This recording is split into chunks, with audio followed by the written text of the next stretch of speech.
That's not what we're here for. Well, one of you two has to fill that in. Okay. Aye, Captain Matty. Do you want to go, Alex? Or should we both do it? I can do. Let me do a couple of lines and you can tell me if I've missed anything. So we're up on deck. We've just finished sorting out the Cackling Lady and Lord Carcer, who's disappeared in a portal. The Cackling Lady's dead, but there's some kind of residual spell going on somewhere in the ship that we're not sure of. And Vokken has jumped over the side of the ship and is below deck somewhere. So Edge instructs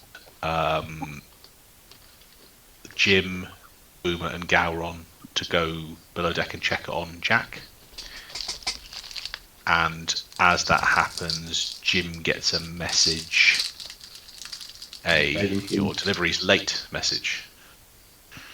Yeah, the Raven Queen pipes up, gets a bit snarky about not having received any dead offerings yet. Or people offerings into her service, and she gives an ultimatum of sort. She says either deliver the free within 2 days. It is a bit steep. Especially as there's no contract deadline in the initial. So Jim's not happy about that. Just a point of order. I think it was one of them within a couple of days. I don't think it, to me, was all three in that time period. I think you just have to show that you're going to do something, because at the moment, who knows if you even know how to fulfill any of these things. I think Jim would still be taking umbrage in contracts. The same way he took umbrage with the other stuff. Is this Jim taking umbrage or Ollie taking umbrage? Jim, fair question. He's used to picking up big deliveries. He says, "How we do business." The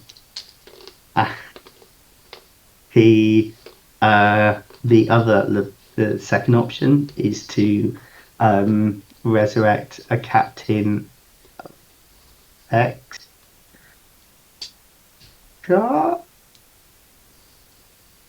Vex Storm Song near Mox the Ash.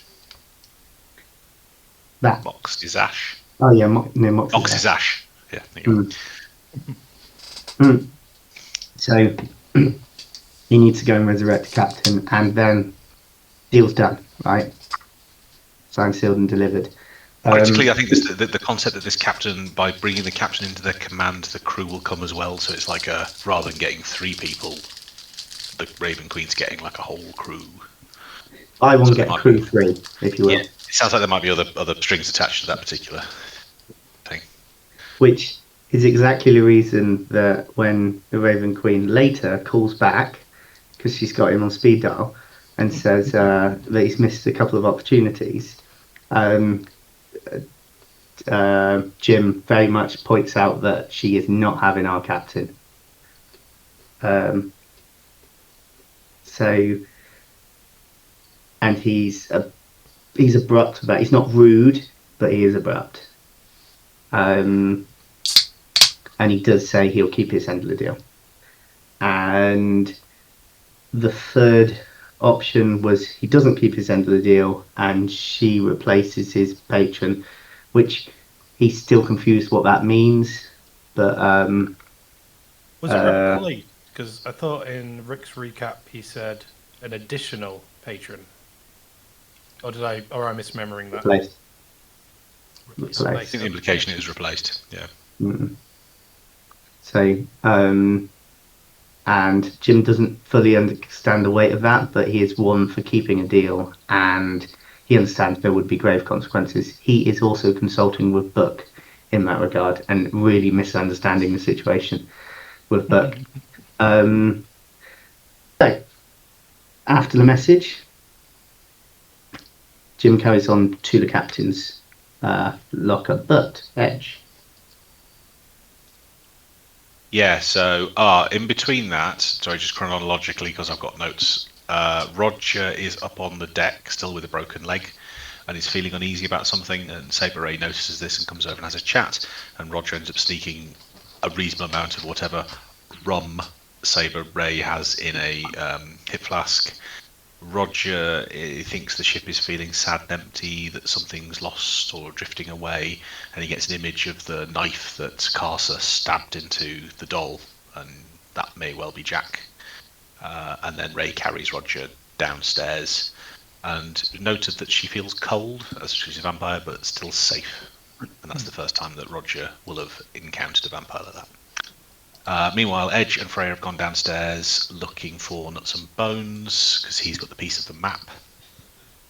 They find him in a bit of a tizzy, sort of trying to bat away something, complaining a bit, sort of all over the place. He's built up.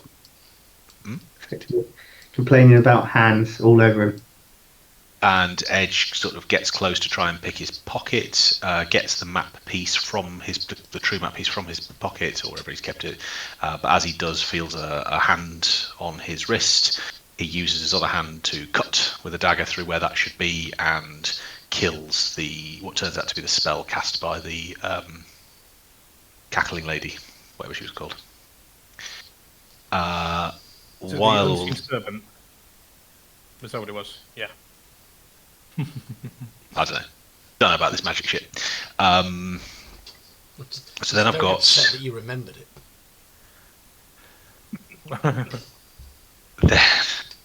You're not getting away with this. We're not having one of those black marks on us. It's not going to happen. So then a bunch of things happens. Jack summons the crew, particularly Tom. And I think that Jack being awake again was a bit of a surprise, but that's obviously what's going on at the moment. Edge is told by Freya that he has a different duty and he has to go and gather some blades because it's time for Chitty's sending off. As Edge does this, he's obviously sort of torn in a couple of directions by the call to go to see Jack. But he goes and starts gathering the blades. He sees Quero and Nix go to Chitty's room, so there's obviously that starting off. I think isn't he down? Sorry, go on. They beckon him in, but he said he's got to do something quickly. That's it. He's got to go and find the blades, but then there's a bunch of people in the room with Jack, and then it becomes clear that the crew need to assemble. Jim messages, certainly messages Tom and says, get down here now, Sergeant. And it's Jack. And I think he messages Edge as well. I think someone comes down to get Edge, but I can't remember. That's probably not. Well, yeah, because Jim sent 2 people in the room away. Not the doctor. So it would have been Boomer and Garon. Yeah. Garon goes to Roger because he picks him up. Yes. And Boomer must go to get Edge then. So then we go back to the attention shifts back to Captain Jack's quarters. Jack wants everybody in the room to say some nice things about him, and Buttons writes them all down. I've written moving if hasty tributes to Jack. And then Tom enters the room, and there's an exchange which goes something like, "Captain, do you have it?" And Jack says, "Of course I do," and pulls out a small scrap of paper, which is the testament. No idea what any of this means. And then we're all told to clear the room, apart from Tom, and I'm assuming Buttons. Roger's peeved because he wants to watch this. Garon carries him back downstairs. And Edge, who's been needing to go off and see what's going on with the sisters, sneaks out at this point. I don't think we know anything more about them, what happens in that room. Is that right? Not just yet. Yeah, cool. So Edge and the sisters get on a little boat and row Chitty's body out to the beach. There is a pyre constructed, and then once that's dealt with, Edge, or Jax, as to give him his proper name, which he never uses but may decide to start using more now, becomes a member of the Sisters of the Sword, but without being a Sister of the Sword, and he is now known as Harpoon Jax. and he is pledged to give all that is demanded of him, but is still a member of the crew. So we might need to see how that kind of works out. Back on the ship then, Roger gets a summons from Hecate. It's time for his first lesson. I've got here a portal opens and Hecate appears. I'm not sure if this is real or if this was a dream. Do we think of it as real? More, by the looks of it, more its soul was pulled away from his body. Okay. I would hate. Oh yes, because Roger can walk in this environment. Yeah. And he's in a cabin in the woods, but the cabin's watching him and the cabin is walking. And then Hecate starts talking about how healing is all about taking little bits of niceness from other things in nature. But if you were a rapscallion, you could take all the life out of one thing, but we don't do that. And then there's the cabin walls start to transform, and there are trees inside with shelves, and on those shelves are orbs of light. And Roger can choose to have any one of 14 of orbs of light. And then he's trying to fix something. Is he trying to fix himself? But he starts drawing power out of some of these things, and although he can choose to take 5 of them, he actually just goes to 2 and then goes to 2 again. And he's obviously getting a bit into stealing all the niceness out of these things. Screams of pain, but it feels good. And Hecate's obviously really pleased with the idea that he's being a bit of a rapscallion. And then when he wakes up, he feels more muscly and his clothes are tight and he's stronger. I think we find out he's aged a little bit in this process. And then right at the end, there's a sickening scene where Jim and Book are having some weird flirting thing telepathically, except Book is the only one who's flirting and Jim has no idea what's going on. So is Roger like the Robin Hood of like healing? He steals from the healthy and gives to the unhealthy. I mean, as far as Roger's concerned, he was just squeezing some little balls of light. I'm sure they're not souls. I'm sure they're not. Sure, no one was harmed in the making of it. And then Hecate basically said, you can go away and practice this if you want to. And Roger's like, no, don't think I need to do that. And Hecate says, oh, we'll learn something new next time. So whether Roger is going to act on that or not, So did Roger find get out. any new abilities he can do outside of this dreamscape sort of area? So that's what Roger turned down. Hecate offered Roger the ability to do this outside of the cabin. But yeah, he turned it down. So he's just 1 point stronger, increased max HP, and is now has a 16-year-old body instead of a 12-year-old body. Wow. Crazy. I thought he was 9. Oh, no, 12. Yeah, it was 12, wasn't it? Yeah. And so, we rejoin with the captain's cabin. Which I should probably put you guys on there. And Old Button has ushered everyone else out of the room, leaving Tom and Captain Jack. And Captain Jack is kind of, you can tell he's holding on to he's counting down his final breaths.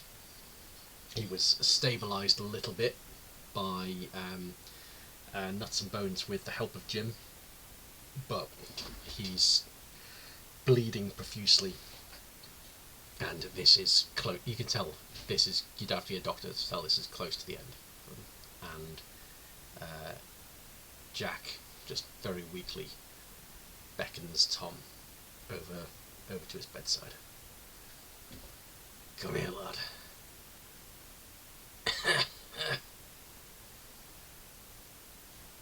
You're a good soul, Tom. You're a good soul. You know, I wasn't born a leader. In fact, when I became Jack, I was a shitty leader. But you grow into it, kid. I name you as my successor. Do you accept this burden? Holding back tears, Tom's. I do, friend. Button. Get the book. And old Button backs away and comes back, holding the Book of Jacks. And he opens the book out to the most recent page, and old Button says to Tom, how shall Jack Finnick be remembered?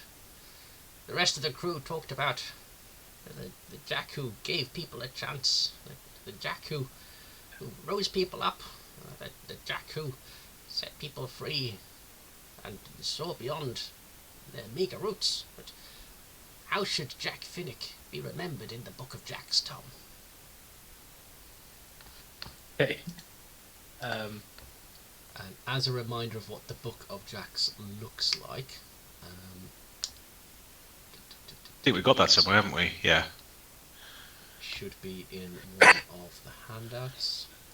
Far too many handouts.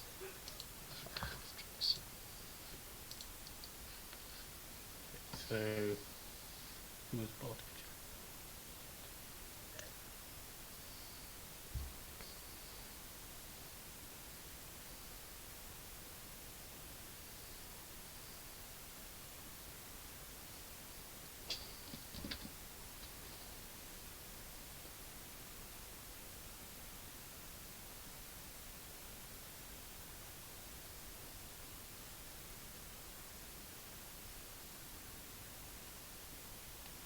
He was a friend to those with no future.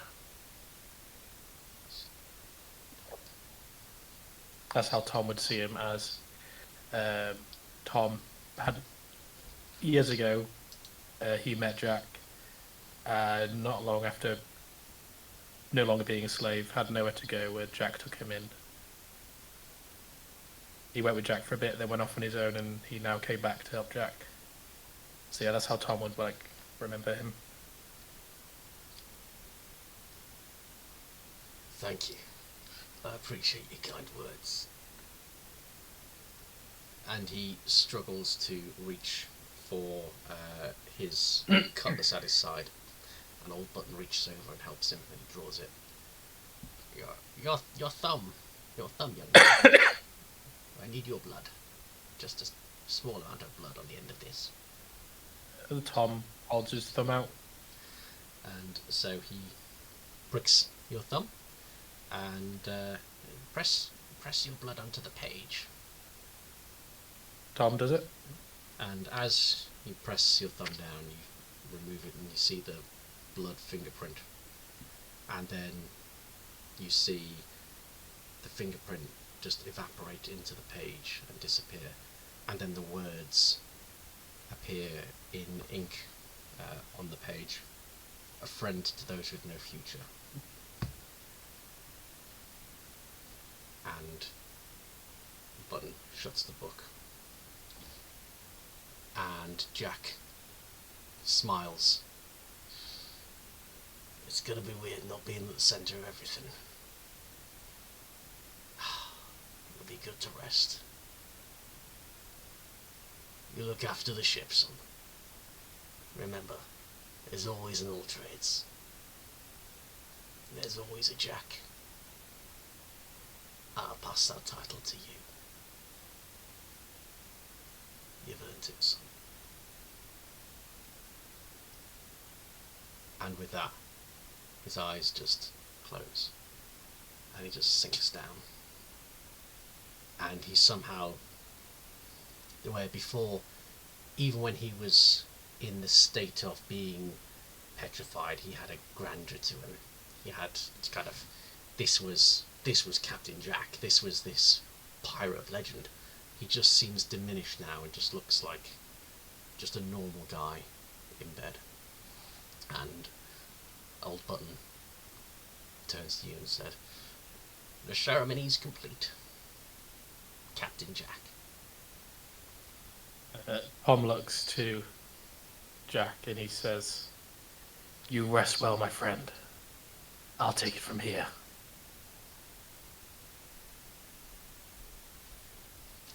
Now, Captain, you have a choice, and you have a duty to do.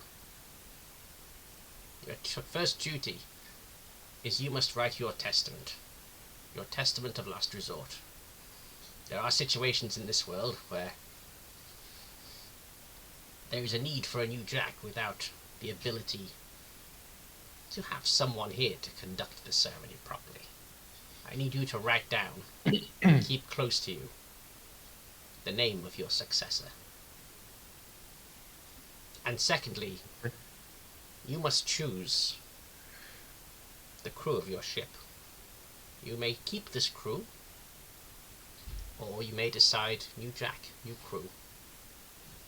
The choice is yours. This is your ship now. And he just passes you a small scrap of paper, and he will be quite insistent that you write a name on it. It is entirely up to you as to whether you share that name with everyone else here, or whether you keep that to yourself. Because I have no idea who it's going to be yet, I'm going to keep it to myself now. Okay. And I will think on it. But Tom writes down a name that will later be told. I'll tell you what it is. Excellent. And so I think he will decide to keep the crew, but he's wary of Dorian. Like, before he was acting as a leader, but now there's a lot more weight to it. And thinking maybe another talk at some point may need to happen. Now he is. I think you say to Buttons like, "So, how does this work? Am I now Jack? Am I Tom Jack, or am I Jack Tom? How does the name work? Do I just change my name?" That is up to you, Captain. In the past, some have just kept their family name and changed their first name to Jack. Some captains in the past have taken on a whole new identity. Take Captain Jack Spyglass, for instance. He left all traces of his old name behind. But it is entirely up to you. The important thing is, you are Jack. Okay. I shall think of it, but as you say, I am now Jack. Very well, Captain. I believe the crew require orders. And he gestures for you to leave the cabin, or you can stay there if you like. There's a dead body in there, but it's very much your cabin. Okay. Well, I suppose I'll ask Buttons. So, how do we send off the previous captain? How is that usually done?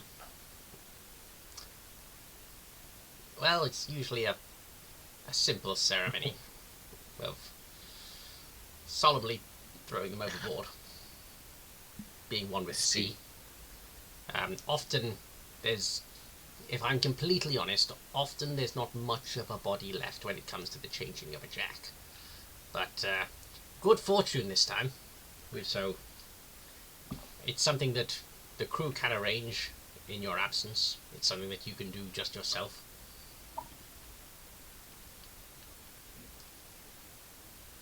Very well. I'll leave it to you then, as I need to join our companions and figure out what our next steps are. Aye, Captain. And Tom will go to leave. And you take a glance at Jack's table. and the documents on there. Is there anything pressing? There's all manner of documents on there. There are.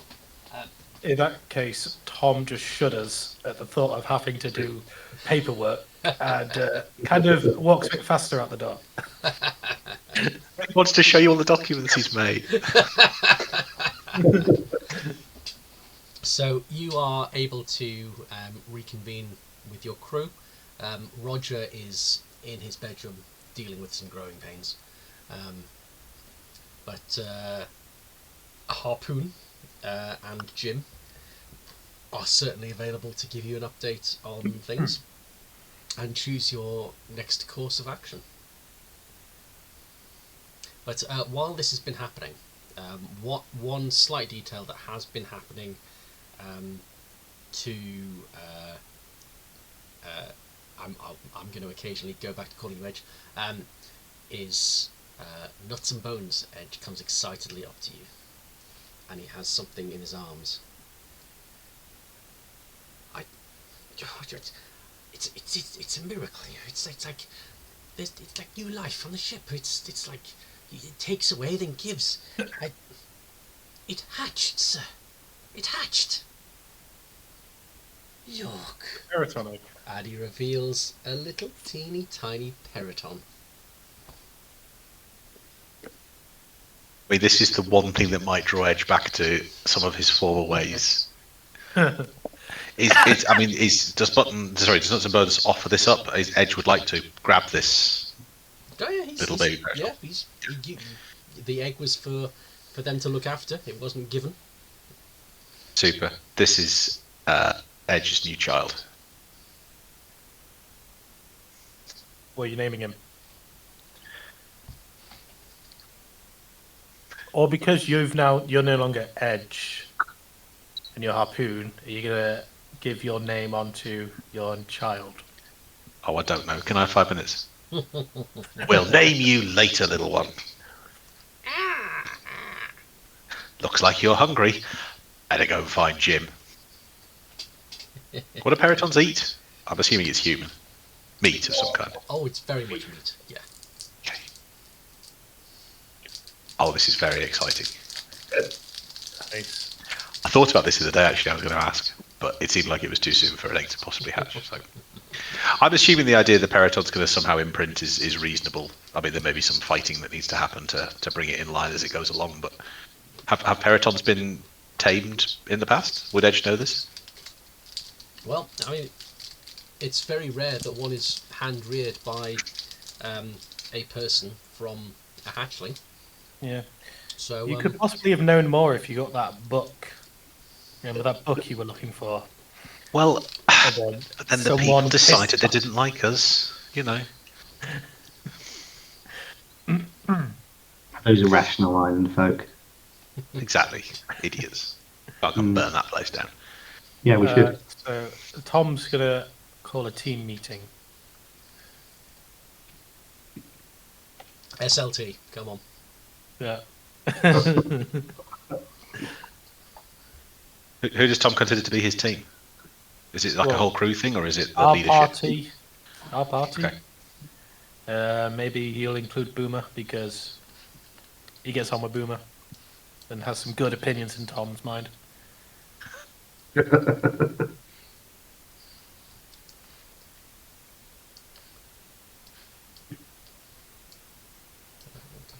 that's not right. That's two gyms. I'm assuming, sorry, just clarification, a baby Periton is the size of what, like a chicken? Okay. More dog. Yeah, Small dog. Like a lamb. A newborn lamb. Okay, but feasible that it could be carried, you know, in a non-battle situation, could be carried under the arm? Yeah. Okay, cool. And so is it practical that Edge could have gone down via the kitchen and picked up some bits of meat, either with or without Jim's permission? Absolutely. Super, I mean, to attend the meeting. Jim would have dried meat on him. It's kind of a given. No, but I think Edge would have been like, need to go and get this sorted out. Yeah. So would be walking along with the Periton under his arm, Just getting on with this day, but absent-mindedly feeding it bits of meat. I suppose if Jim and Buck have been collaborating on some stuff lately, maybe Buck come as well. Could give some input. I'm looking at the crew list and like who else. Roger's in pain for growing 4 years in like 8 hours. Hmm. And one thing that when the rest of the crew, so when Jim and Edge come to meet Jack, you guys know this is Captain Jack. You don't. Nothing needs to be said. You just have that. Like this, just when you think of his name, it's Captain Jack. Jim would immediately be there. Aye, aye, Captain Jack. Yes, it is, as you say. One Jack has gone and another has taken the place. We are indeed at a great loss, but also at a great time for a great new captain. Well, first point of order. Jim, Edge, I'd like to ask you to become permanent members of the crew.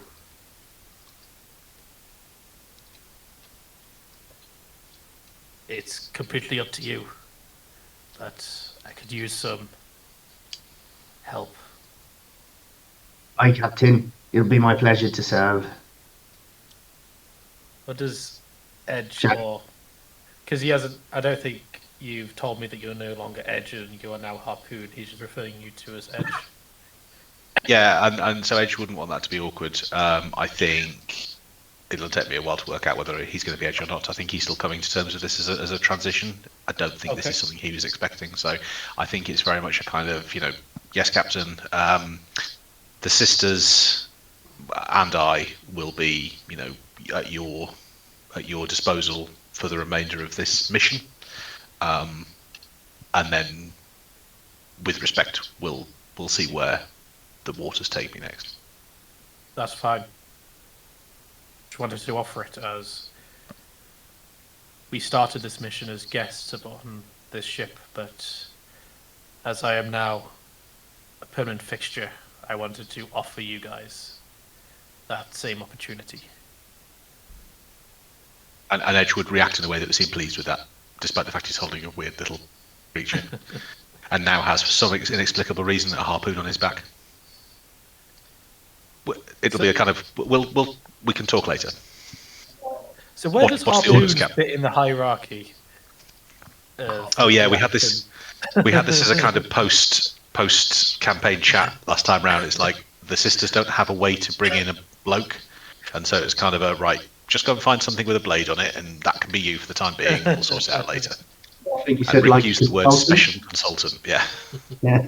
Right. Okay. All right.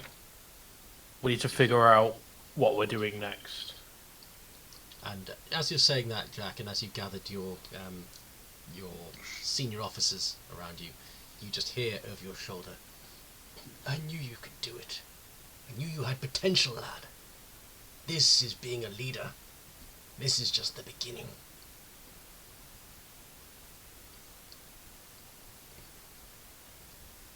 So, who is Jim? First of all, is Jim sharing your message from the Raven Queen?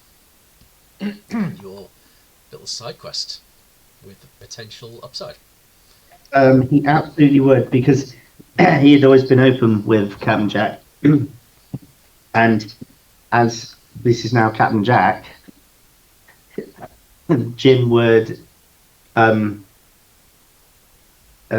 say, "Jack, if I may, I think I need to fill you in on a situation I find myself in.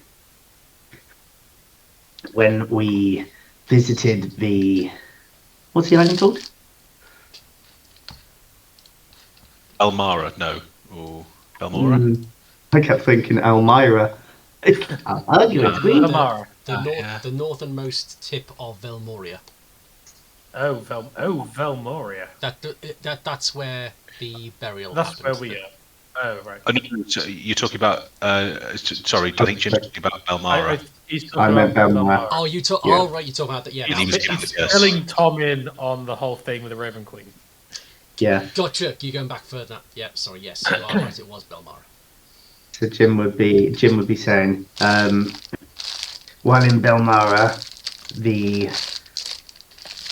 deity tree thing we spoke to, well, he lifted that weird curse that got placed on me in the cave. However, he struck up a bargain, and it's with a deity that says I need to fulfill a contract to bring 3 bodies into their service. However, I wasn't willing to give our crew or our companions, and certainly not our captain. The deity has messaged me and made it clear that there is no option. I'll need to either bring in 3 within the next 2 days, I believe, or I can have it slightly longer to bring in a Vex box Storm Song. Box Storm Charm into their service, and so with it, their crew. Not something I take on lightly, but it is something I'll have to do. After discussing it with Buck, it seems that this deity has a greater power over me and these magics that I've been having about lately. So I need to ask, first, for your blessing for me to carry out this task, to visit this ship and carry out the deed, but equally whether I can have transport there and how that might be. Okay, so for starters, where is this Vex? En route to Moxisash, What's we your will find the source? ship. Or is this from this deity told you that? Or have you got some other source of information? According to Book, as strong as they come.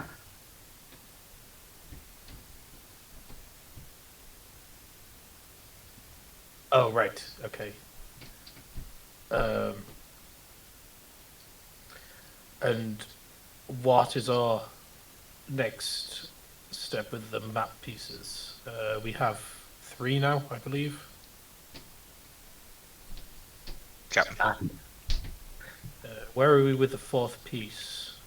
We believe that Carter has it, from last I remember. Just Carson. Carson, I don't Lord Carson, know. the guy we just fought. Yeah. He I was gonna say- must have at least 1 piece because he's also trying to collect them. I thought we came to that conclusion, or maybe I just came to that conclusion in my head and didn't actually say it. I don't think we've come to that conclusion, but I like it as a theory. Take your head Do on. we know where Carson? Look at Rick's face. Rick's face. There's information there. No, we went through a portal. Yeah. Do we know? I can't remember. Did he say anything as he left? Oh, we gave him all that information about ourselves, about our families and where they might be buried. So That's yeah, probably I where get he's that, gone. But what can he do with that information? Like, they have no leeway over me. I forsake my family. But with his weird powers, maybe he can do something through our bloodlines or something. Captain, the voice I heard asked where my family would be buried. Same. Is it possible he was trying to resurrect the dead? Won't put it past him. So it may not matter whether you are still friendly with your family. That's what I'm worried. But try to remember now. Where were we heading when we left? We fled east away from the We don't consortium. think We're being we don't pursued by the think we were. consortium. Did we not have a destination in mind? I think we were trying to find somewhere to bury Chitty, and then we found we were being pursued by the consortium. But then I think the storm that the Mad Paladin conjured up may mean that's not a problem. Yeah. Is that fair, Rick? Are we still being pursued? You were being pursued, but your pursuers were all destroyed, as far as you can see. Why do you say it like that? Well, should we have a look at these map pieces and see if we can figure anything out? Captain, before we do, there's the matter of the clearing up from the previous fight. Are we quite sure there's nobody on the ship who shouldn't be? Does I guess Jack? Does he have any link with this ship? Is there any with the whole thing with the magic CTV book of Jack's? I was wondering if there's is there some sort of innate feeling of maybe a trespasser or something as a Jack? I don't know what comes with being a Jack. Is it just a name? Is there some sort of greater thing in the background?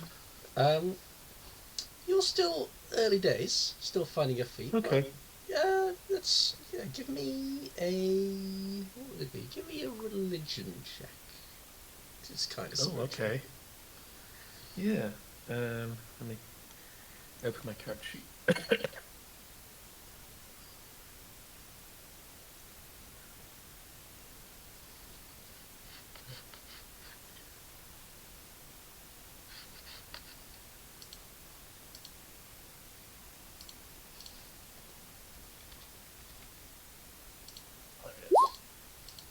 Four. Don't feel anything. You don't feel any particular connection to the crew. You don't get a feel for exactly how many people there are, or where are they, or kind of anything like that. It's just something about the name, the All Trades, that just feels a bit more personal to you. But other than that, there's no real insight that you can get. Okay. I guess he'd look to Boomer and he'd say, could you do a run through the ship, just make sure we don't have any stowaways? And if you do, I trust you to deal with them. Aye, Captain. I look for someone whose face I do not remember. And if I see a face I do not remember, I cut his head off. Now, question, do we know... So, at this point, that specific line of wording would remind Edge about Voken's previous exit from the ship when we were fighting Saturday. Do we know that the guy in the crow's nest was a face-changing person?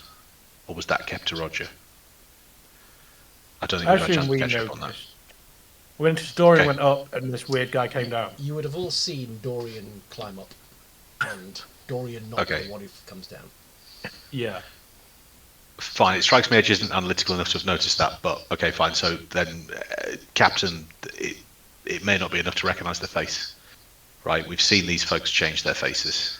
How else can we check that they're who they should be? Very well. I'll do it personally. You see, I did notice something before. When the shapeshifter, I believe that it was them, came to visit me and take a piece of my hair. Wait, you did feel that, didn't you? Yeah, you did. Take a piece of my hair. I thought it was Boke, so I reached out to her with my mind. And when she answered, it wasn't her. Well, it wasn't the shapeshifter, it was Book. So, in that way, I can probably find out who is who. I mean, more help the merrier. But as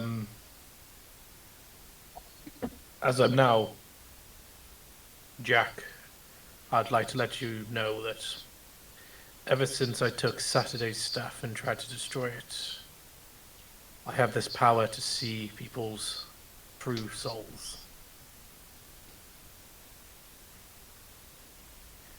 I can use this to flush out any that I do not deem satisfactory.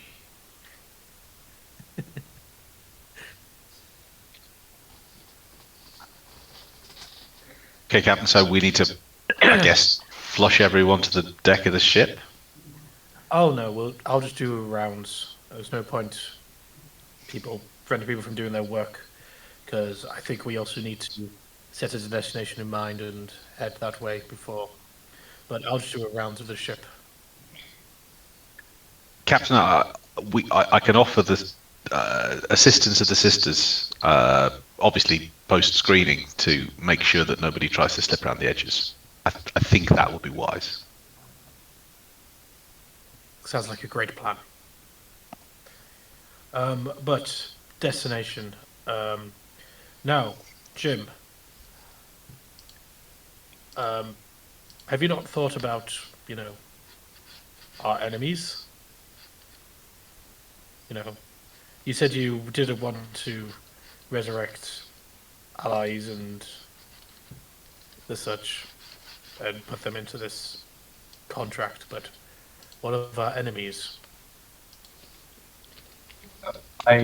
Captain, that's a great idea, but I'm afraid we don't have any of our enemies around.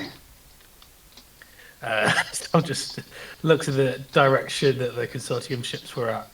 It's like, I guess not anymore. There was one in a boat, in the boat that came over here. That I think it sank. Shame. Anyway. Jim will look around and just the empty sea.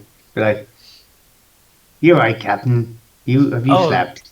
From earlier. Oh God, no! I need a sleep. Boomer is I'm feeling like giggling at this point. I feel like about 21 health points. Oh, I could really use a long sleep. It's been a very long time. I haven't slept since the prison. I tell you what, Captain, I'll make you a special steak. I think this calls for it, a special celebration. An owlbear steak. Our best steak.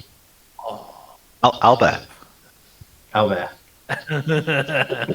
Yeah, that's probably just right, isn't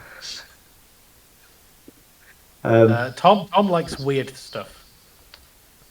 I can't remember what it was, but earlier on there was like some weird Peraton. food that Tom ate, and he preferred it over other food. Probably the Peraton. The Peraton. Oh yes, that's what it was. Yes, it was in the cave and we were eating bits of the Peraton, and it was like, this is a bit shit. And Tom was like, oh, this is delicious. Edge would be keen to deflect at that point to be like, yeah, no, Albert sounds great. Don't listen. Seeing as we don't have a destination other than this Captain Vex, as the map pieces are incomplete, and we haven't had time to decipher any meaning from our current pieces, I guess we can head in the direction of this Vex. Where did you say it was? En route to Moxie's Ash, I think we'll be given more guidance en route, I believe. Or perhaps we might just find ourselves in that direction. I don't know how these gods work. Yeah. It's ways. Wait, didn't we actually sleep? I think she does move in mysterious ways, you're right. do you actually sleep before Casa attacked, actually? I feel like I remember going to bed. There was a long thinking, rest. Yeah. Okay, so it But hasn't been it's that short long, rest for but there Jim. was a big fight. Yeah. So Tom is a little bit. And don't forget, you had a whole mast fall on you. A mast that probably weighed like a good few Yeah. hundred kilos. Yeah. Jack's still thinking, how did that fall on me? It's so weird. Captain, if you permit the crew to start repairing the ship, I think if we can at least hoist up that mast, I might be able to use some of my some skills I've picked up along the way to try and repair that. Very well. I'll let you lead yourself and some of the crew to repair the mast. In the meantime, I'll let the navigator. Who's the navigator of the ship? So the navigator is Bivar. Okay. Tom will tell Beaver where we're going and to instruct. Well, what's the person who actually sails the ship called? I don't know enough ship terms. The guy who has the wheel. The Helmsman. The helmsman. And we'll instruct the helmsman. Well, he would instruct the navigator to work with the helmsman to get to Moxisash. Okay. So it'll take you about a day to get there, so you will have the benefit of another long rest. And during that time, Tom will be walking the ship and checking everyone's aura.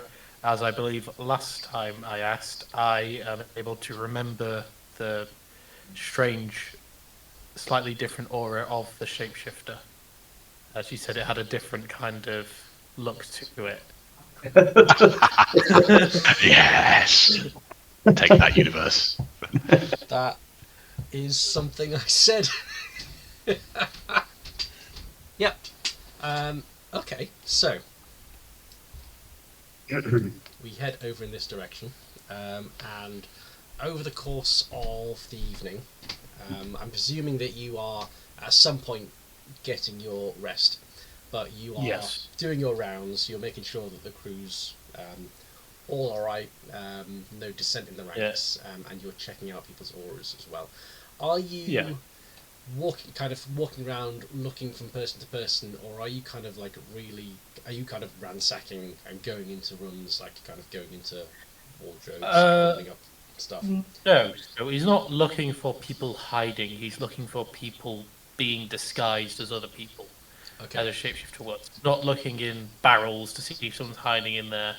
He's going around to the crew, at the same time kind of chatting to them as he's now the leader.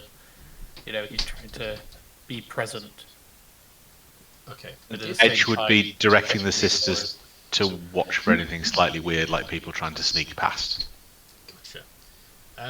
Give me a perception check, please. Okay. Yes, before my long rest, I'll use my inspiration. Of course you will. To be advantage, and then perception. 16. Okay. So you're walking around and you make it around most of the crew, as far as you can tell. You don't see any immediate signs of that kind of dark, shimmery, colour-changing aura that Vokken had. As you're working your way around, you're talking to people, but also picking up little bits and pieces, and you start to pick up odd little bits of gossip from the crew. So the things that you pick up are, firstly, people saying, was it a bit harsh, Boomer just chucking Dorian overboard? that seems a bit harsh. But also, isn't that the kind of thing that a bad guy would do if there's a bad guy around? Is Boomer a baddie? You hear gossip about Jim and Book, and how she's trying to make it so that they are their watch duties are lined up with each other. And you also pick up that if there was someone trying to hide on this ship, surely they wouldn't be silly enough to hide on the inside of the ship. Why would that be silly?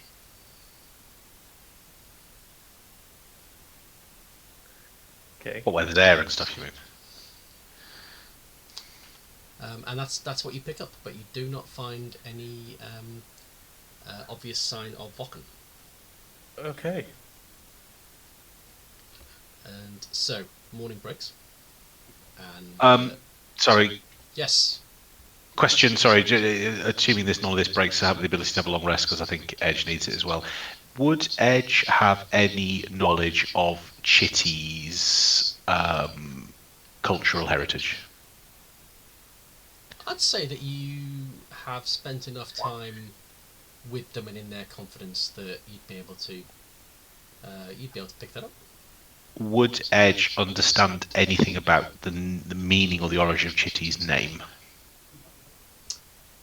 You can do. So if that's the kind of thing that you would have spoken about and asked her, then you would know that it, and she always took this as a bit of a bit of a joke in poor taste.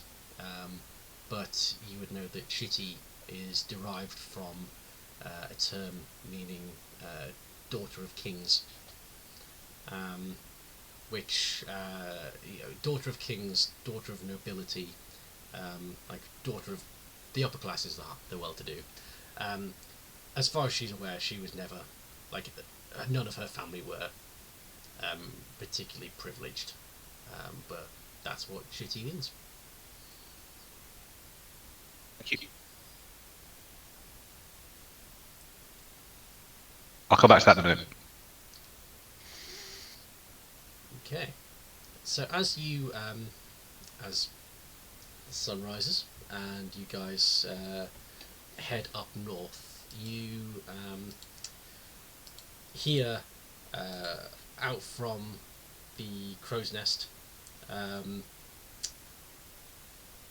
you hear Greg Glasseye with his telescope call out initially, "Sail ho!" but then he stops himself. Ship ho! And you start to see the Silver Gull, which is not quite what you expected, in that most ships you've come across very much on the water. What you see instead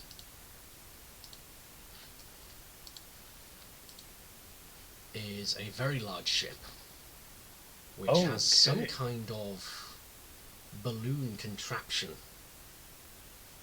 above it, with from the distance that you're at, it looks like some kind of magic or energy being directed towards it, and this ship is hovering about 50 feet above the sea. Through the telescope you can see that Silver Gull is clearly and proudly embossed on the side of the hull. Jim, is that your target? Oh, ship.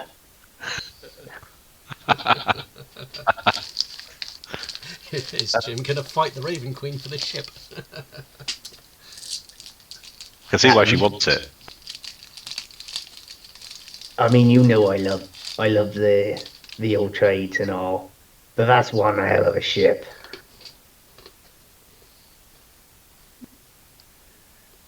I can't say I've ever seen one that's not, well, one that's flying.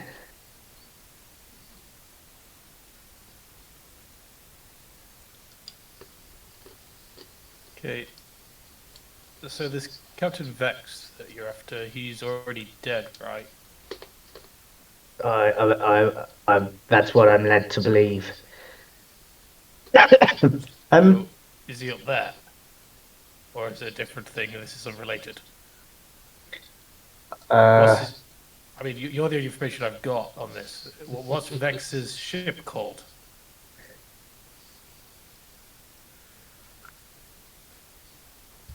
Did Jim get told that? He did. Yeah, okay. That one. Okay. Cool. Yeah, so you would know that this is the right one. Oh, that's the ship. Fine ship. Are we getting up there? That's 50. That's at least 50 feet of the air.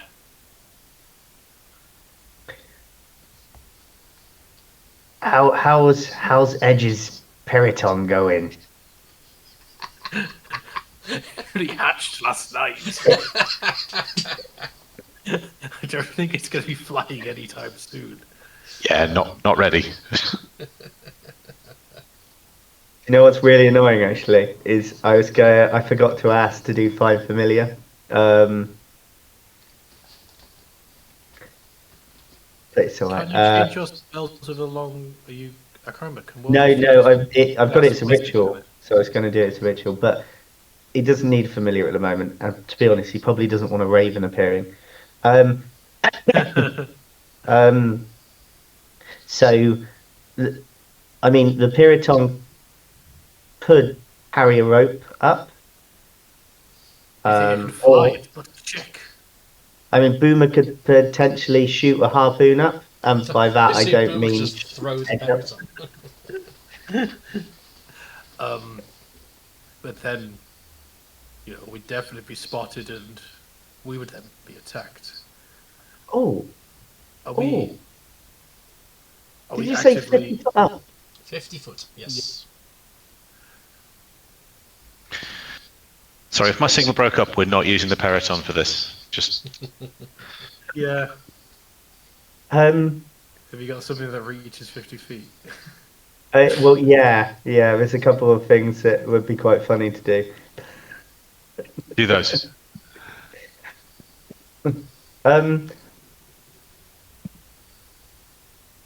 So,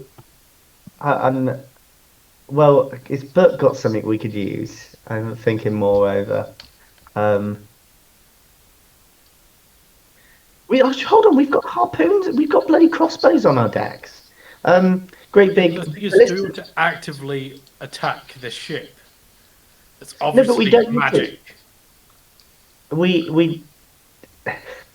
If we load a harpoon into the ballista and shoot it over its bow, then we could scale a rope. Okay, and at what point when they see this ballista bolt go over their bow, and they're not going to go, oh shit, we're being under attack, let's shoot down at them with our magic. That's where you're the captain, and not me. As you're thinking this, Jim, Buck does come up to you and whispers, I can do fireball. Oh, I like the sound of that. Buck has got magic missile, fireball, ray of sickness, hold person, and sleep. They're the things that will reach. Okay, so the logical thing to do would be to perhaps signal them, I guess. Where's the fun in that? Tom would say, I'm not going down as the jack that started a war with this ship on the first day of becoming the Jack. That's what the other Jacks would have done. We do a history check to find out if that's true.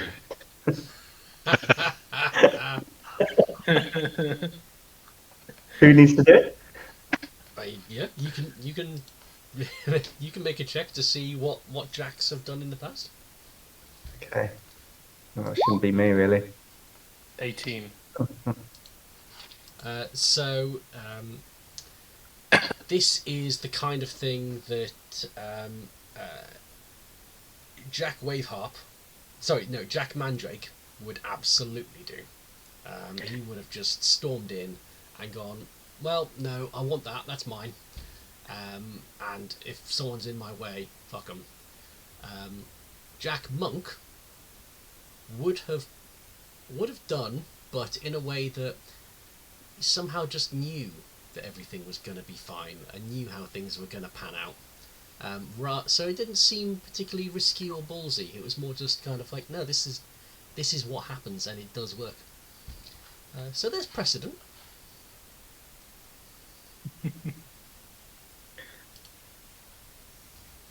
You hear that, Jack? Be like Jack, Jack.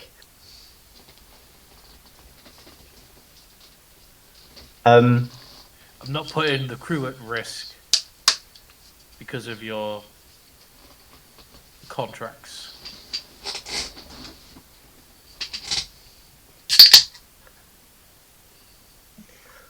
I'm happy to assist, but not at the cost of the crew.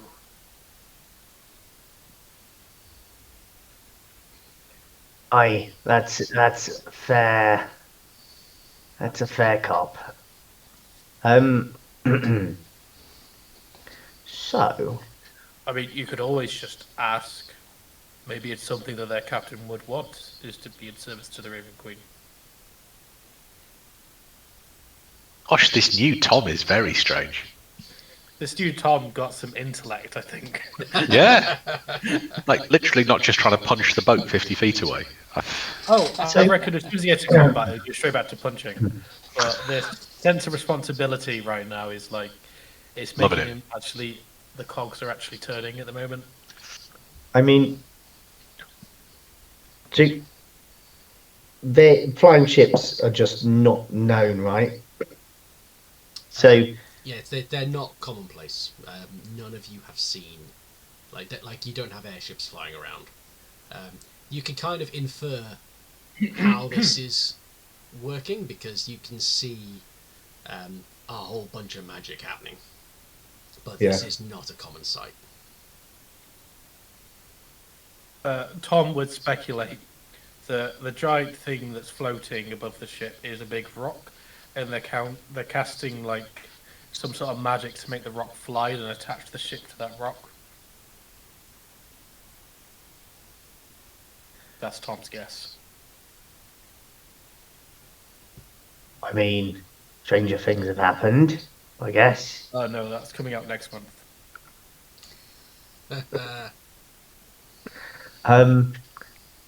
So Jim would ask Buck, "Hey, Buck, do you know anything about this? It looks very magic."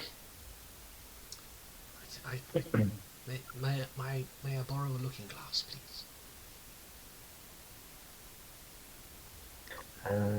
Does Jim have one?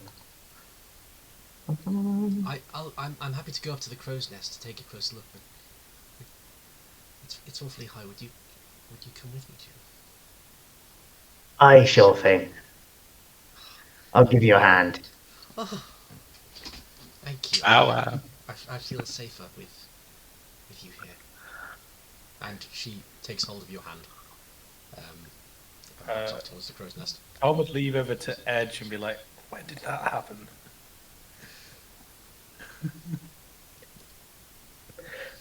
Yeah, you're right though. It's a bit weird.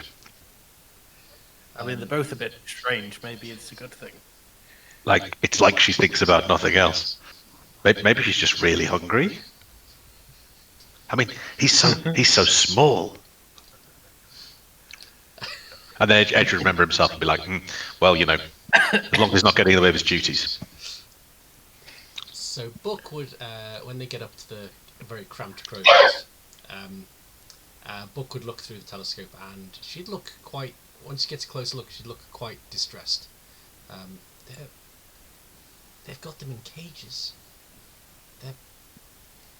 Those poor people. They're being forced to cast those spells. They're prisoners. This is awful.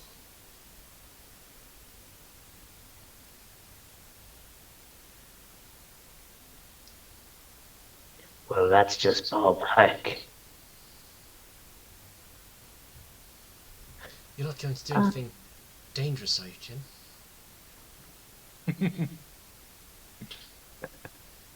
You know, Nothing to you still owe book. me, you still owe me an evening of us reading together and you cooking me a meal, just the two of us. I'd hate it if you got hurt or anything would happen that would delay our time together. Hey, Buck, you're right. I did offer you a meal, didn't I? We got some reading to do. Well, maybe you read and read it to me. Well, Jim, how far? We've just gone 10 foot up to the crow's nest? No, but the crow's nest. It's like 50 foot, right? No, 30 foot. 20 foot? 20 foot. I can't. I I'm can't gonna picture how tall stuff is. You did say it last time when Roger fell out. Yes, there is a canonical. I said 35 feet, didn't I? 35 feet, okay. See. It's fun when I do it to other people. Without making notes. Yeah, boy. Are you relaying this information back to Captain Jack about the people in cages? Yeah, Jim would message Jack as soon as he found out, and he would say, "Jack, they've got them in cages. They've got mages in cages, and they're using them. They're using their magic, and it's horrid. It's sick. Look at what they're doing. You wouldn't treat an animal that way." Right. Well, Mages in that's a cages. different. Well, that's a different story from just attacking a random ship. Hey, Jack, I think I can get a rope up there from here. I think you'd find it easy. You could probably put a rope over the whole thing, but even I could get a rope up there from here. What do you say we try and climb aboard? All right. So, We need to take these barbarians down a peg. I'm guessing there'll be a rope up on the crow's nest. Can Jim hand a rope to his mage hand that he's just cast? Tom would, if Tom could still continue talking through message to Jim, or I guess he can come up and speak to him. He'd like to talk about a plan. Perhaps if Jim and maybe someone else can get on a board without them really knowing, and then the all trades can then start an attack the ship as a diversion while you go about your business and maybe able to attack from the inside. A two-prong attack.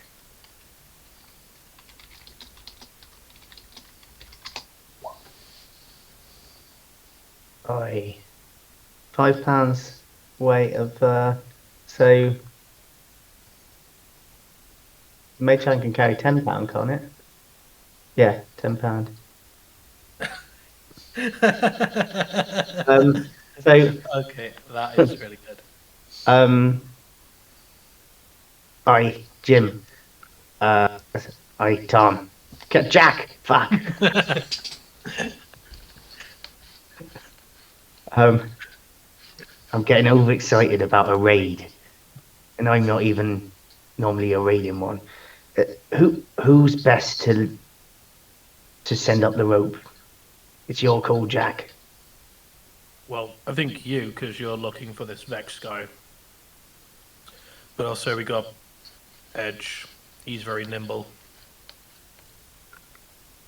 I don't know who else. You got any ideas who you think be good?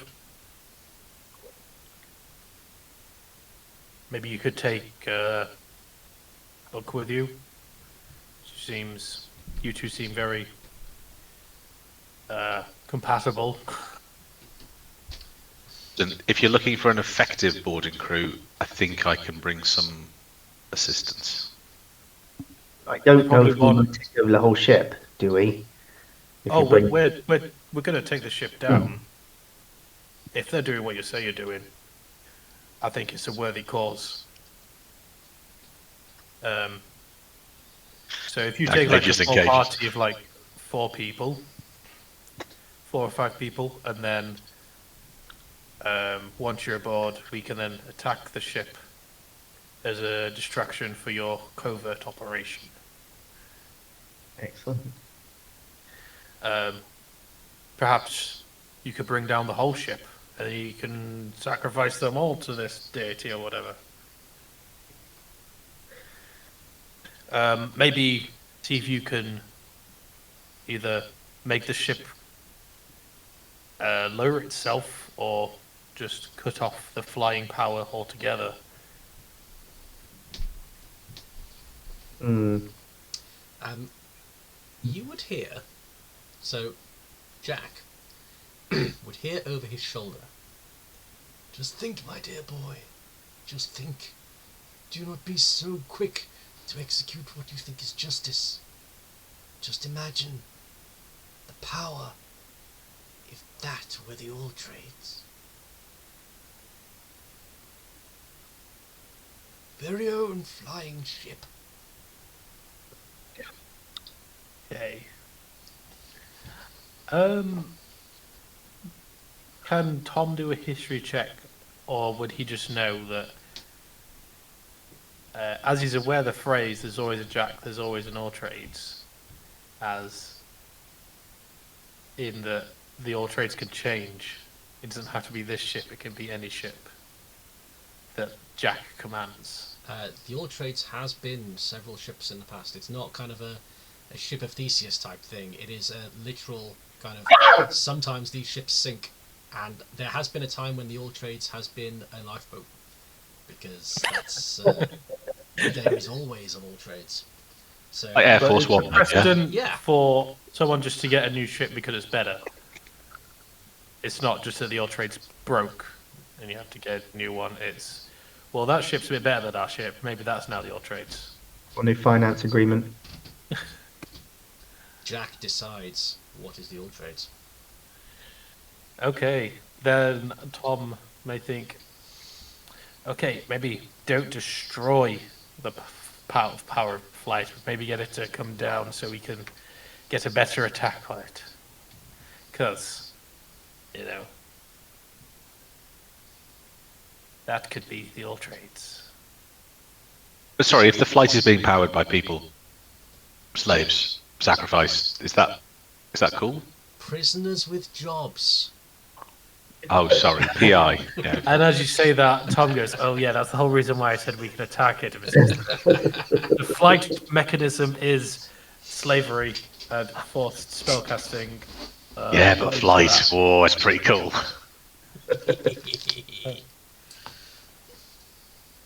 I feel like Tom's like weighing up like power of flight, but ethics and how the crew sees Tom, how Tom wants to be a leader, but also flying is really cool. The thing is, Captain, perhaps if you're on an edge with this one, freeing the mages in cages maybe they can help us Well, rather let's than figure just out taking over the cages. After we've dealt with that ship, whether or not we want to reclaim it. So, I guess try and free these people in cages, lower the ship, and then we can attack it from down here. We can fire cannons and ballista at it, but I think they only cause to distract them while you do your operation. I'll stay down here with the ship as I'm now the captain.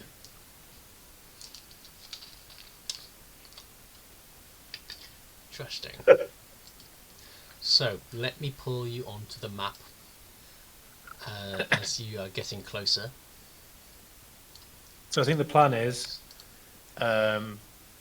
Edge, Jim, Buck, and I guess one of the sisters are going up onto this ship. Oh yeah, these are definitely evil people. They've got goblins. Not gonna lie, that ship is boss. Yeah, That's far cooler. it is kind of cool. Like even if it wasn't flying, it'd be pretty cool. It's bigger. It's got lightning and goblins and blue lines. Yeah. Wings! Oh. Oh, and, well, I mean, yeah. Okay, who's that? It's even cleaner. Look, the wood's all Is that nice and Ultron? freshly waxed. Yeah. Oh yeah, and Ultron's piloting it. Yeah, I don't so think we the should plan take is on for this those ship. the plan's for those four to go onto the ship with the rope being thrown from the crow's nest. Right. Mage hand, so he's just Sorry, gonna mage put hand. around with the windows, Being the lower dropped. window. Be super then clear. What are our climbing up. orders when we're on there? Do we climb up To the rope, try and bring the ship down, as in stop it flying. put it on the sea? Right. Put it Okay. in the sea, so then we can then board it with the rest of the crew. While Yeah. you're attempting to do that, Tom's ordering the crew to fire upon this ship to distract them while you try and bring it down. Jim would, if we're already scaling, but if we're not, he'd just say it. Jim would suggest us we get a little bit of time, leeway time, while there's currently no escalation. We could get a bit of head start on the sneak. Yeah. Okay. So I'll set my timer for 5 minutes. Is there any way we could? Or unless Hang on, you're... no. Jim could message you. So perhaps yeah. we climb the rope and. Oh, what if Jim gets incapacitated? How or some kind of far other is the thing? message? Was message... Oh, that's the point. It's not that far. Message. We could carry a bandana or something. It's quite far. We're all right. It's Book much- an author message. So if Jim got incapacitated, as long as Book and Jim didn't get incapacitated. Yeah, but what if there's like a null field or something around there? I don't know, I'm just thinking you could say basically don't attack because we're going to climb up here. But what if we're halfway up the rope and then we suddenly become taken over by whatever the presence is that's controlling this ship? All right, so We'll 5 check in minutes. a couple of You minutes. message or 5 minutes. Fail safe. Nice. Okay, if we don't message, yeah, cool. So you should be able to control that mage hand. So put that where you are sending your mage hand with this rope to grab so to. that were there windows down below? Can we go in at a lower deck? On the side of the ship. You can do. Yeah. Yep. Rick's like, Okay. shit, I don't know what under below. Rick's wishing he hadn't taught us all this stuff. While I quickly find the maps. It's like when your child uses an argument back and you're like, well, technically you're right, but also I'm the boss.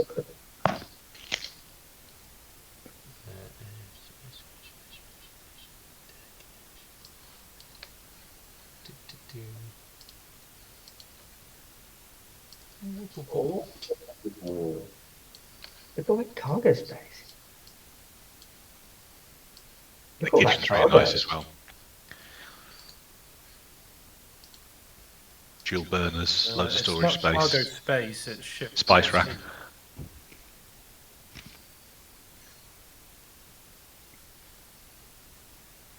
I think if The we old knock trade one of those doors through, have an open plan. One thing I will say, and this is not to persuade you one way or the other, this is just something that you guys would know as you're surveying. From what you can see, it's very clear what is on deck. That's a known quantity. You can see who and what is there. Your mage hand has not eyes. So you'll notice that I'm deliberately not putting creatures and characters on the on the below deck layer, because you wouldn't know what's there. Okay. But you can, Jim would definitely attach the rope to it. That's no problem. Jim would check with Edge. Where's best to enter? He's the rogue. Where do we go? Where do we go? You tell me. I think down below. Makes sense. Just Okay, feel a so slight Edge would. squeeze on your arm from Book when you say that. Oh, Jim. Well, Jim does, right? Okay, thank God. So Edge would have already consulted with Freya to get the services of an appropriate sister for this mission. And Saber Ray volunteers and suggests that you might want to bring Roger. Give him chance to prove himself. / Roger will be here next week. Yeah. Okay. So I think he might be hungover. Saber Ray will leave that option open on the table, but Saber Ray would be keen to partake. Okay, and on that basis, I don't know. Does Edge know whereabouts on a ship would be less likely to be populated? Is that possible to know from the outside, or is I guess all ships are different, right? The toilet. Yeah, but you're not going to know from the outside which one the toilet. Unless it's, I mean, has they got like net curtains over the toilet of a ship? I doubt it. So, are you going to know from the outside which room's which? So you'd know, kind of, if you were to think of the ships that you'd seen and basing it on the oil trades, you wouldn't go near the back because that'd be where the senior officers' quarters would be. Right at the front, that would be either kind of cargo hold or like crew's quarters. It's 50-50. You'd probably think your least risky option would be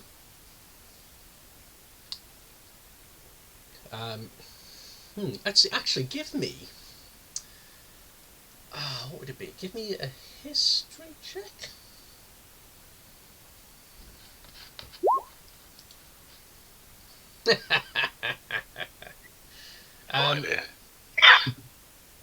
So you would think Confidently state the boats contain many people.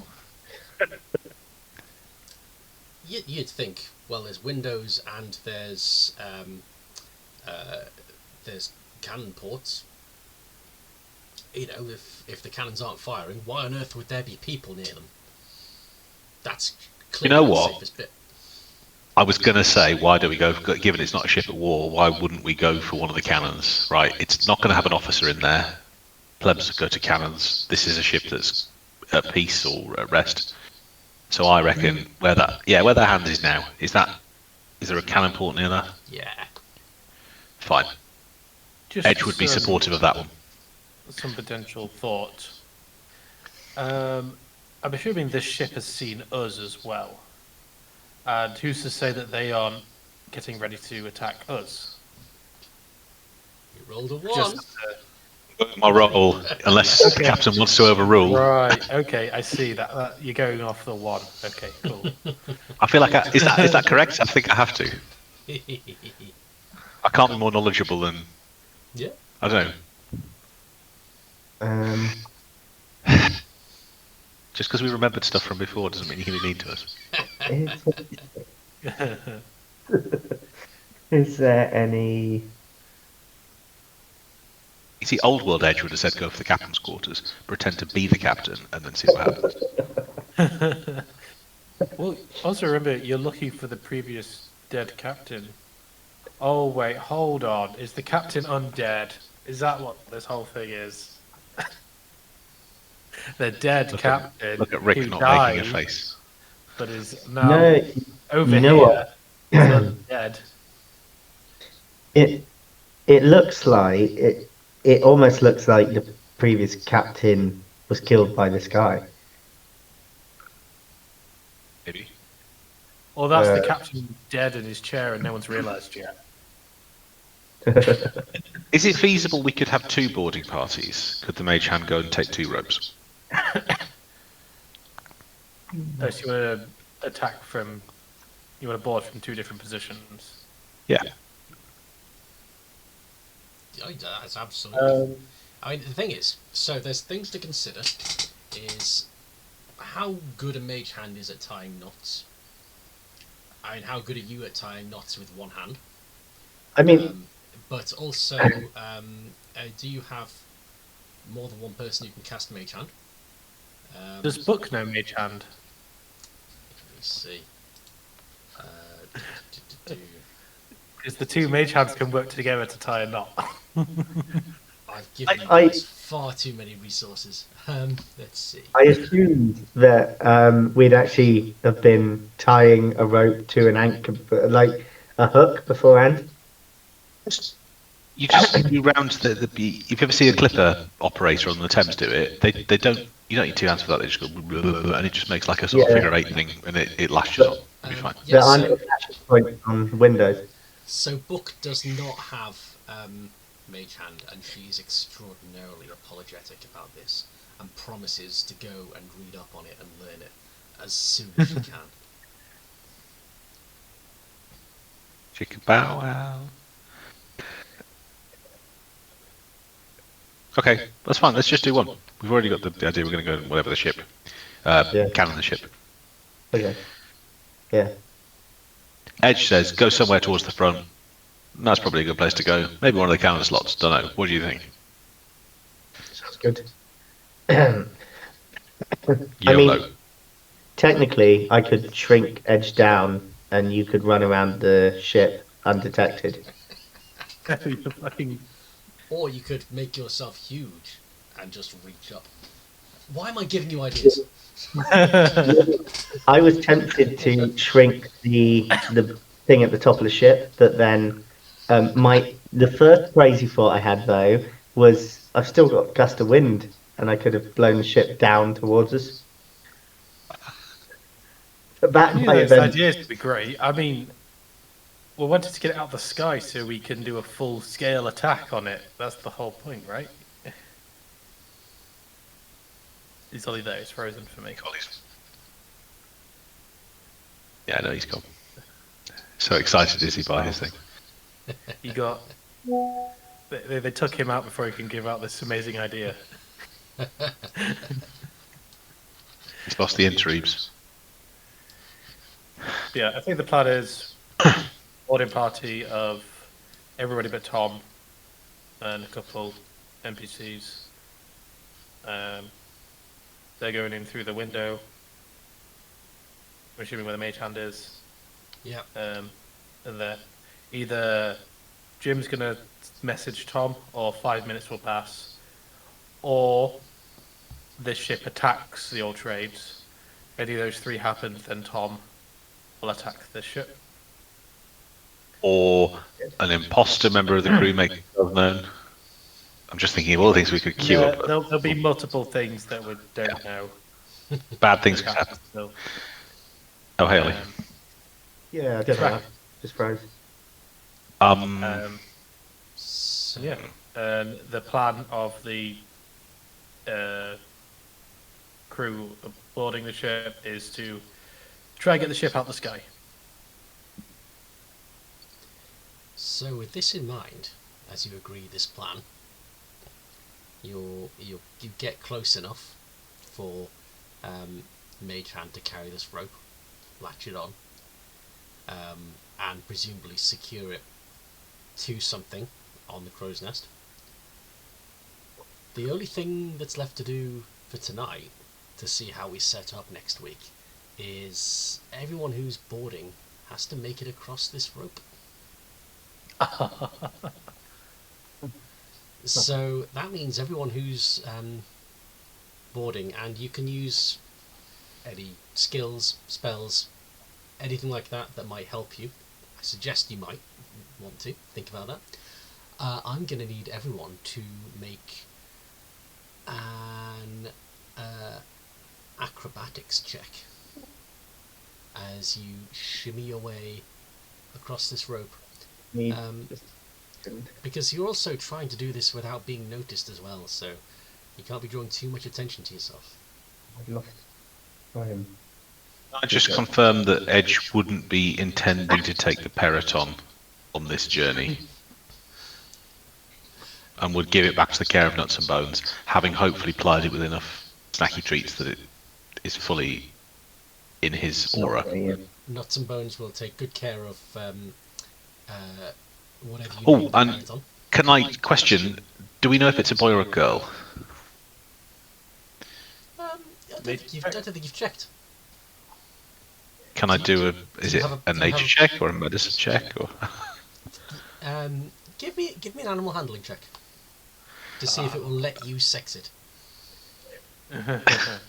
Sex and baritone. So with a 9, whichever one you didn't want it to be, that's what it is.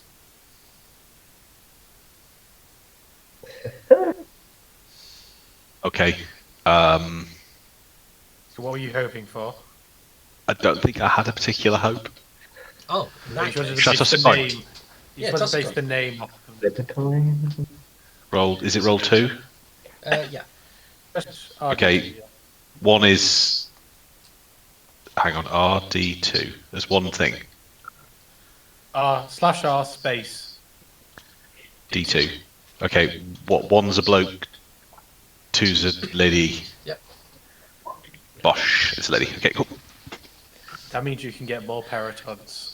If you find a male Periton, you can get more Peritons. Yeah, but the other way around would also be true, right? I mean, yeah. Yeah, but because you own the female, Edge the Periton farmer. Yeah, fine. Okay, so it's a lady Periton. Fine. But leave that Karen not right. Okay, so just before everyone rolls, Does that mean it's Peritina? Is that its name? Oh, okay. Never mind. That wasn't what I thought it was. Who's got terrible acrobatics? I'd assume. Oh, you're giving bardic inspiration to someone. Yeah, I'd probably give. It's probably between you and. I've got +4 dexterity. Yeah, it's not Roger's Jim. a rogue. Oh right. So I guess Roger's also a rogue. So yeah, it'd be both good to save Ray then. Sabre's probably fine. What's Ray? Yeah. I don't know what she's like. I mean, Roger and Edge are roughly the same level of bonus. I think Saber Ray will be fine. Can she fly? I mean, she's a vampire. She's got decent modifier. She's +4. Fine. oh, nice. Okay. I'm +4. Roger's +3. Right. So, where is Bardic? There we go. Bardic inspiration on Buck. He's gonna. Jesus, he's not gonna have to sing something to it, is he? Yeah, through words, music, or dance. We can't dance on a rope. Oh, you can say something heartfelt and inspiring to her if you want. And I climb.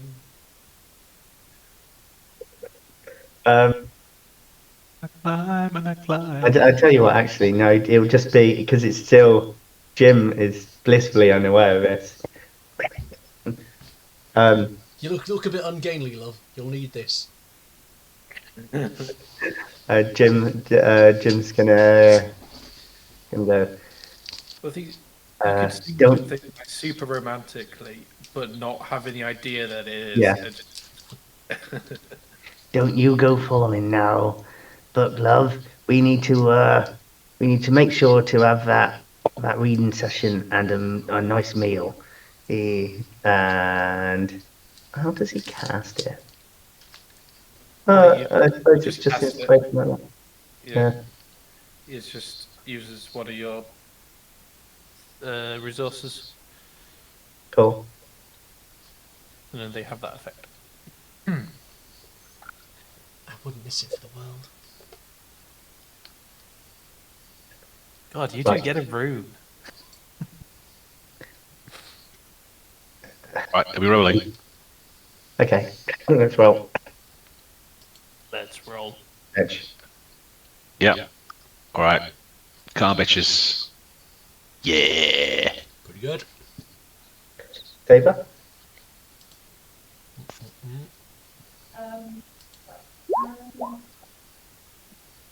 Nice. Hang on. What's the check here? To see if you're Acrobatic. able to climb up. Get the rope. Yeah, but what's the We don't threshold? know. We Oh, don't know. don't. okay. Fucking hell. Foot.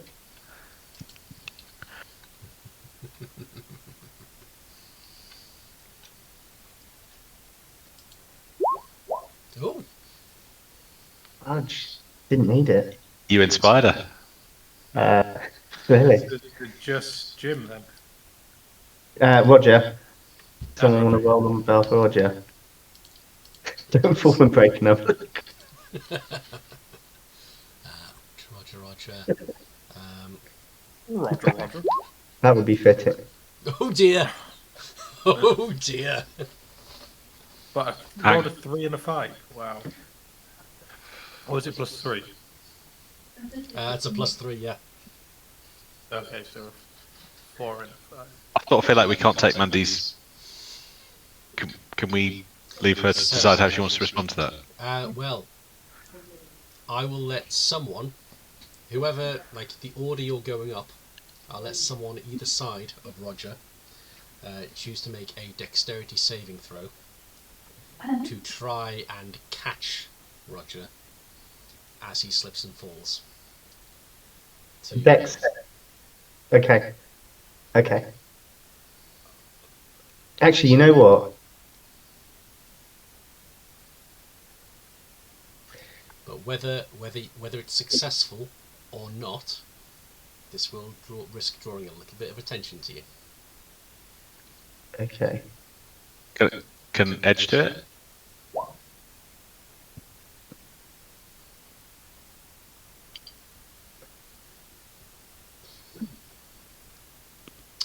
You reach down and you try and grab Roger, and Roger is, as he fumbles and slips, he manages to just grab onto your beard and is dangling by your beard, and because of this you cannot help but cry out a little bit in pain from the beard tug, and you're gonna have to see if you can haul him back up onto the rope without losing your beard. So I'm going to need you to make it won't be athletics this time, it'll be an acrobatics check, please. Acrobatics. Okay. And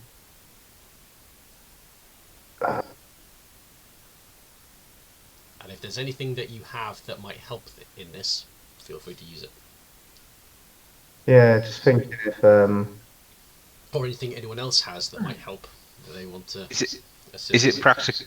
Is it practical that Edge could, while this is going on, try and like grab the rope with his legs and reach down to grab Roger? Try. So you'll make a check to see if you can grab hold and swing by your legs. If you don't fall, then Jim's roll will be at advantage because you'll be assisting. Nice. Okay. and Acrobatics. I'll tell you what. Don't do that. Okay.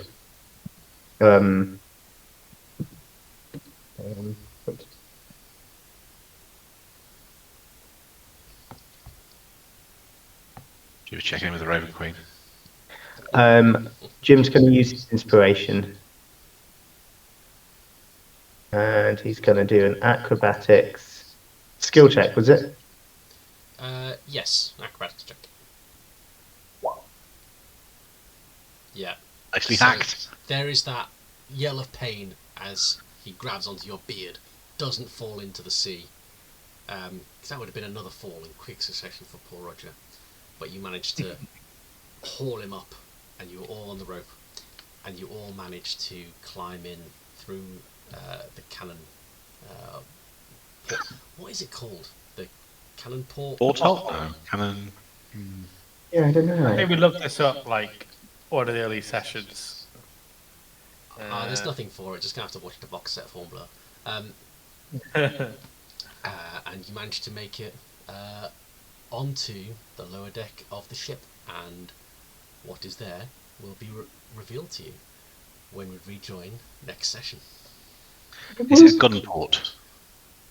Gunport makes sense, yeah. That doesn't sound wrong.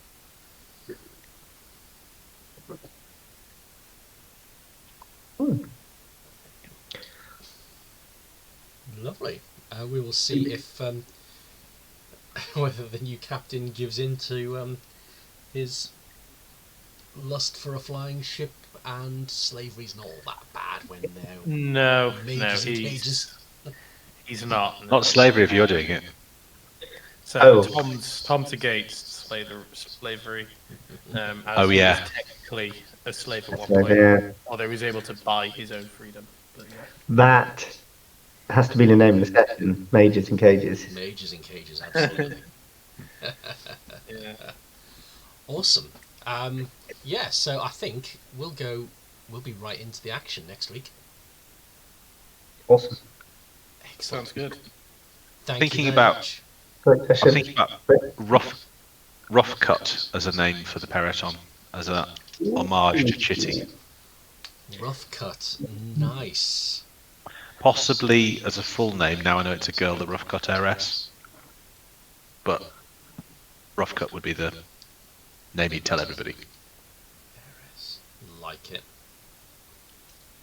Excellent. Nice.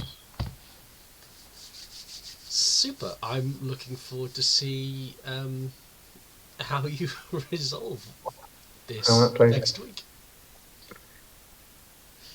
Cool. And I'm looking forward to seeing what Amazon tries to sell me and advertise me now that I've opened a page with 1.5 inch thick, 20-foot long rope.